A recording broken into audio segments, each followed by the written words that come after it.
దాని కింద రేకుల షెడ్, దాని కింద రేకుల షెడ్ ఉంది. ఈ కొండ మొత్తం ఈ రాయి మొత్తం మీద కింద రేకుల షెడ్ ఉంది.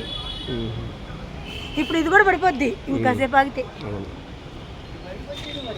అందుకే మేము రావట్లేదు మా ఇల్లు చాలా డేంజర్లో ఆ పక్క పడిపోద్ది, చెట్టు ఉంది కదా అది పడుతుంది, గ్యారంటీ పడిపోతుంది. సాయంత్రంలోపు సాయంత్రంలో పడిపోతాయి.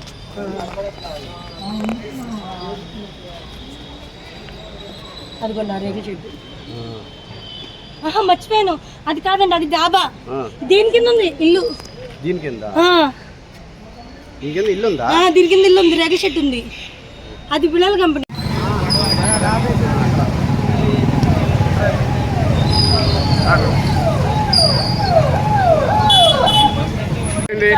ఎక్కడో మొత్తం పోయిందయ్యో, చేసుకుంటే లేకపోతే లేదు.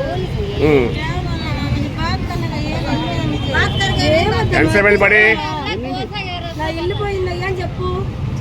పడిపోయి